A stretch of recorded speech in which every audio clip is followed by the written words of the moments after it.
शिक्षा भूमि संस्थान YouTube channel में मैं आपका तहे दिल से स्वागत करता हूं। चलिए दोस्तों, एसएससी जीडी के लिए ये जो है आपका सीरीज स्टार्ट की है, जिसका ये दूसरा वीडियो है आपका वैदिक काल से संबंधित। और हमारा प्रयास रहता है कि 5 जो प्रश्न हम बताएं उससे जो है आपको लगभग 50 प्रश्न के बराबर हो जाए। ठीक है, तो उसी तरह से जो है पहला वीडियो हम दिए थे सिंधु घाटी सभ्यता का। आज जो है दूसरा जो है आपका वैदिक काल का है। अगला जो आएगा कल, वो जो है आपको बौद्ध धर्म का आएगा। ठीक है, तो ध्यान देंगे। इसमें जो भी प्रश्न है 5 प्रश्न हम शामिल किए हैं। हमारा प्रयास ये रहा है कि इससे जो है आपको लगभग क्वेश्चन आपको क्लियर किया जाए। पहला जो है ये है टॉपिक कौन सा, तो बहुत अथी वैदिक काल। ठीक है, तो पहले थोड़ा सा ध्यान दे लीजिए वैदिक काल के बारे में। ठीक है, वैदिक काल इसको इसलिए कहा गया कि इसी समय जो है वेद का रचना किया गया था। किनके द्वारा? वेद व्यास के द्वारा। ठीक है, अब देखिए वैदिक काल को 2 भाग में बांटा गया। पहले तो इसका काल पूछता है कि कब से कब तक इसका काल था, तो आपका 1500 ईसा पूर्व से 600 ईसा पूर्व तक। ठीक है, और क्वेश्चन पूछता है कि भारत में आर्यों का आगमन कब हुआ था, तो 1500 ईसा पूर्व में। ठीक है, और वैदिक काल का संस्थापक जो है आर्य लोग को मानते हैं। ठीक है, तो यहाँ का भाषा जो था संस्कृत था। वैदिक काल का जो भाषा था संस्कृत था। समाज जो था पितृ शतात्मक था। वहाँ जो समाज था वो यानी कि सिंधु घाटी सभ्यता में मातृ शतात्मक समाज था, यानी कि मातृ देवी की पूजा किया जाता था। ठीक है, यहाँ पितृ शतात्मक है। तो ध्यान देंगे इसमें जो है क्या होता है, वैदिक काल 2 भाग में बांटा जाता है। पहला जो है ऋग वैदिक और दूसरा उत्तर वैदिक। ये दोनों में कभी कभी कंफ्यूजन होता है भाइयों को, तो ध्यान दीजिएगा। ऋग वेद जो है सबसे प्राचीन वेद वेद है ना। तो इसीलिए सबसे पहले वाला जो होगा यानी 1500 से 1000 वाला जो होगा वो होगा ऋग वैदिक। ठीक है, और 1000 से 600 जो समय होगा वो होगा आपका उत्तर वैदिक का। ठीक है, तो चलिए अब स्टार्ट करते हैं। 5 प्रश्नों में आते हैं, ध्यान दीजिएगा। पहला क्वेश्चन है दृश्यदती किस नदी का प्राचीन नाम है? तो आप भी बता सकते हैं इसमें क्या आंसर है। देखिए दृश्यदती जो है आपका घग्गर नदी का नाम है। अब थोड़ा सा देखिए नाम से प्रश्न आया है, तो सारा नदी जिसका नाम जो है क्या क्या है, मतलब प्राचीन नाम क्या है वो कर लेते हैं। ठीक है, तो पहले तो ये कि रावी का प्राचीन नाम क्या है? परुष्णी। ठीक है, रावी का परुष्णी। देखिए यहाँ और है झेलम का वितस्ता, झेलम का वितस्ता, चिनाव का अस्किनी, चिनाव का अस्किनी, गंडक का सदानीरा, और व्यास का विपासा, व्यास का विपासा। ठीक है, तो ये सभी जो है जो नदियां हम आपको बोले वो सभी इंपॉर्टेंट है और पूछता है एग्जाम में। ठीक है, सतलज का सतुदरी। ठीक है, तो फिर से सुन लीजिए। सतलज का सतुदरी, रावी का परुष्णी, व्यास का विपासा, गंडक का सदानीरा, घग्गर का दृश्यदती, झेलम का वितस्ता, चिनाव का अस्किनी। ये सभी जो है इंपॉर्टेंट है, पूछता है। ठीक है, चलिए आगे बढ़ते हैं। तो अगला क्वेश्चन है दूसरा नंबर। दूसरा नंबर जो है बाल गंगाधर तिलक के अनुसार आर्य जो है आए थे, कहाँ से आए थे? ठीक है, ये जो है बाल गंगाधर तिलक के अनुसार है। तो आप बताइए कहाँ से आए थे? तो ये जो है आर्कटिक प्रदेश से आए थे। किनके अनुसार? बाल गंगाधर तिलक के अनुसार। अब देखिए ऐसे मूलतः जो है आर्य आए थे कहाँ से, तो मध्य एशिया से आए थे। कहाँ से आए थे? मध्य एशिया से। ये किनका मत था कि मध्य एशिया से जो है आर्य लोग आए थे। ठीक है, तो पहले तो आर्य जो है उसका शाब्दिक अर्थ पूछता है श्रेष्ठ जन या कुलीन। ठीक है, श्रेष्ठ जन या कुलीन। आर्य जो है आए थे कहाँ से? मध्य एशिया से। ये किसने बताया? तो मैक्स मुलर ने बताया। मध्य एशिया से किसने बताया? मैक्स मुलर ने बताया। ये किस आधार पर बताए? तो ये जो है बताए भाषाई समानता के आधार पर। क्यों? क्योंकि वो जो आर्य भारत में आए उसका भाषा और मध्य एशिया का भाषा दोनों समान था। ठीक है, यही मत सर्वाधिक मान्य है कि मध्य एशिया से आए थे। अब देखिए भारत में जो है घोड़ा लाने का श्रेय जो है इन्हीं लोगों को जाता है। किसको? आर्य लोग को जाता है। ठीक है, तो देखिए यहाँ हो गया ये मध्य एशिया से कौन बोला? तो मैक्स मुलर। मैक्स मुलर है ना, मैक्स मुलर। फिर जो है जर्मनी से जो है कौन बोले? तो यहाँ से बोले कि पेनका। पेनका एक विद्वान थे, वो बोले कि आर्य लोग जर्मनी से आए। अब देखिए आर्कटिक प्रदेश हो गया। यूरोप से जो है यहाँ से ध्यान दीजिए, पहले जो है रूस, यहाँ से जो है नेहरिंग बोले। नेहरिंग, नेहरिंग जो है, नेहरिंग का कहना था कि आर्य जो है कहाँ से आए थे? तो रूस से। फिर जो है विलियम जोन्स का कहना है कि आर्य लोग जो है कहाँ से आए हैं, तो यूरोप से। तो ध्यान दीजिएगा, 4-5 जो है आपको याद रखना है क्या क्या। पहला इंपॉर्टेंट ये है कि आर्य लोग आए थे कहाँ से, तो मध्य एशिया से। ये किसने कहा, तो मैक्स मुलर ने कहा, ठीक है। फिर जो है बाल गंगाधर तिलक के अनुसार जो है आर्य कहाँ से आए थे, तो आर्कटिक प्रदेश से आए थे, ठीक है। जर्मनी से किनके द्वारा कहा गया था, तो पेन का एक विद्वान था, उन्होंने कहा कि आर्य जो है जर्मनी से आए थे, ठीक है। फिर जो है विलियम जोन्स कहे कि नहीं, आर्य जो है यूरोप से आए थे। फिर नेहरिंग एक विद्वान थे, उन्होंने कहा कि आर्य जो है कहाँ से आए, तो रूस से आए। तो ये सभी जो है आपको याद रखना है, सभी पूछता है। चलिए आगे बढ़ते हैं।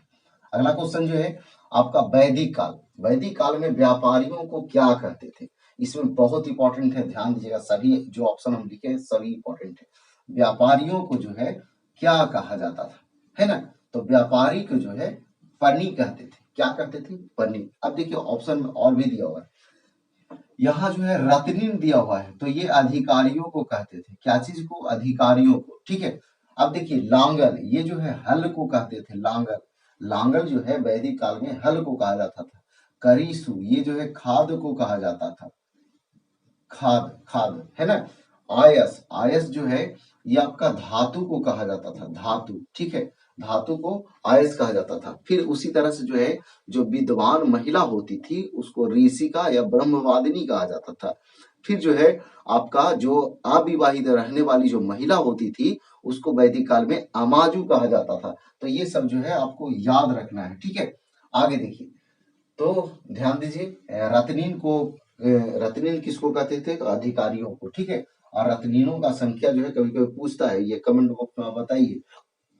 तो लांगल जो है ये हल को कहा जाता था, करीसु खाद को कहा जाता था, व्यापारियों को पनी कहा जाता था, और आयस जो है धातु को कहा जाता था, ठीक है। आगे देखिए, अगला जो लिखा हुआ है मरुत। मरुत जो है किसका देवता है, तो आप देखिए यहाँ पे इसमें कौन सा आंसर होगा। तो यहाँ मरुत जो है ये आंधी तूफान का देवता है, ठीक है, आंधी तूफान का, ठीक है। तो देखिएगा इसमें और सभी है वो देवता, उनका भी देख लेते हैं, ध्यान दीजिए। देखिएगा यज्ञ एवं गृह, यज्ञ एवं गृह का जो है देवता कौन है, अग्नि। कौन है, अग्नि। यज्ञ एवं गृह का देवता अग्नि। वनस्पतियों का देवता, तो ये जो है सोम है, सोम देवता। सोम देवता जो है वनस्पतियों का देवता है। युद्ध एवं वर्षा का देवता, तो ये कौन है, युद्ध एवं वर्षा का देवता तो इंद्र है, इंद्र है। फिर नैतिक नियमों का देवता, तो ये वरुण है। कौन है, वरुण, ठीक है, वरुण। तो ध्यान दीजिएगा, मरुत जो है आंधी तूफान का देवता है। फिर जो है यज्ञ एवं गृह का जो है आपका अग्नि है। अग्नि जो है अग्नि यज्ञ और गृह का देवता है। सोम जो है वनस्पतियों का देवता है। मरुत जो है आपका आंधी तूफान का देवता है। फिर जो है युद्ध और वर्षा का जो है देवता कौन है, इंद्र है।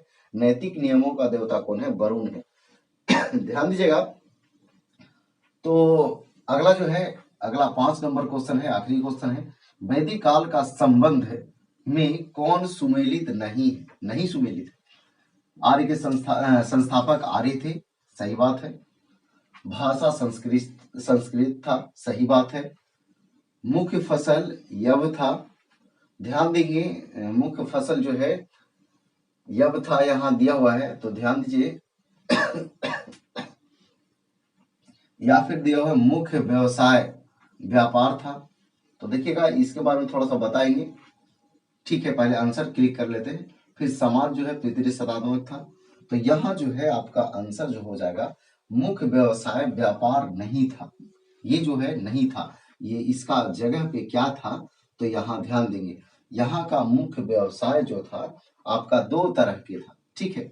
आप ध्यान दीजिएगा, पहले जो है आपका इसका हुआ था ऋग्वैदिक। तो ऋग्वैदिक जो था, ऋग्वैदिक, ठीक है, इसमें जो था आपका क्या था, तो पशुपालन था, पशुपालन। ऐसे हम सिंधु घाटी में भी इसका चर्चा किए थे। इसके बाद उत्तर वैदिक काल जो आया था उसमें जो है कृषि था, क्या था, कृषि। तो ध्यान रखेंगे, यानी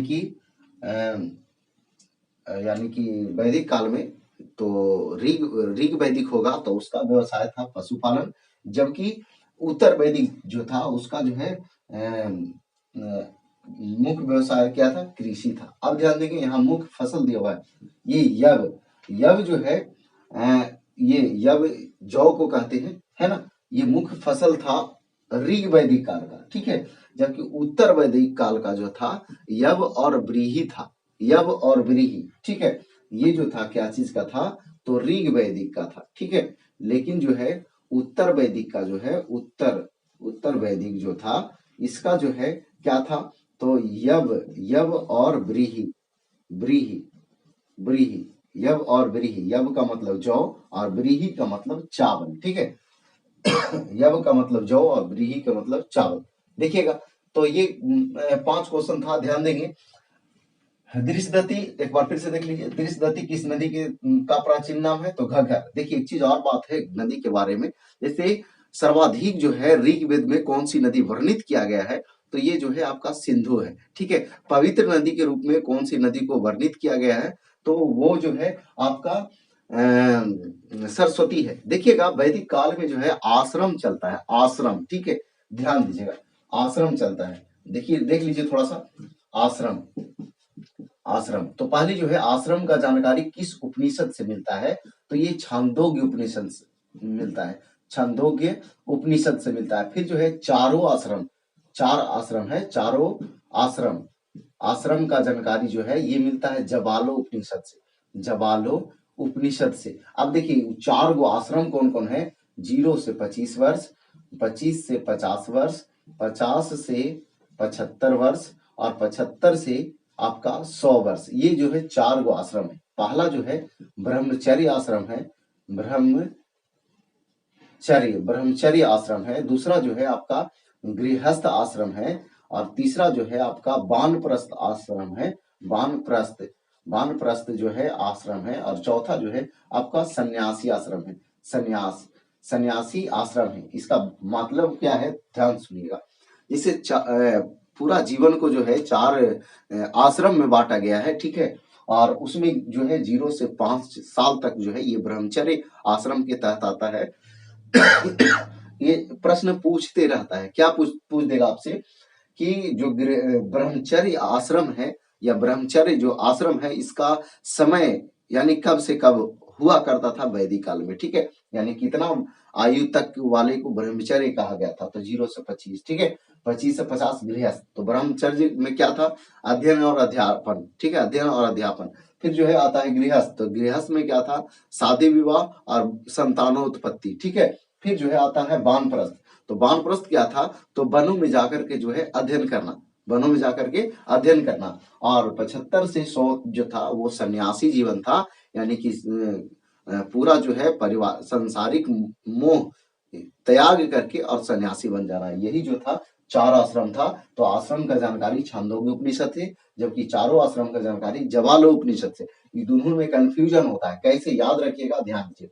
देखिए पहले आश्रम है, तो आश्रम को जो है कोई छांदोग्य मतलब छारेगा, मतलब उस पे जो है छप्पर ऊपर नहीं है तो छारेगा, है ना। उसके बाद जो है उसको में 4 जो है 4 गो कोची लगेगा, बैल, देखो बालो, बैल है ना, जवालो है ना, जवालो यानी 4 को बैल लाएगा, है ना। तब ना उसमें जैसे कोई भी आश्रम है उसको ऊपर से छप्पर नहीं है तो उसमें बैल बांधिए तो उसको दिक्कत होगा, वर्षा वर्षा होगा तो दिक्कत होगा, इसीलिए उसको छाड़ दिया पहले, है ना। कौची आश्रमा के छाड़ दिया, है ना, छाड़ दिया से मतलब चांदो।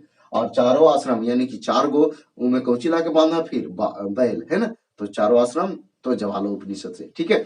तो ये जो है आपका 5 क्वेश्चन था। कैसा सुझाव है, कैसा आपका विचार है इस वीडियो के बारे में, ये सीरीज के बारे में कैसा लग रहा है, आपको फायदा बुझा रहा है, नहीं बुझा रहा है, ये सभी सारा कमेंट जो है आपको आप कमेंट सेशन में जरूर बताइएगा।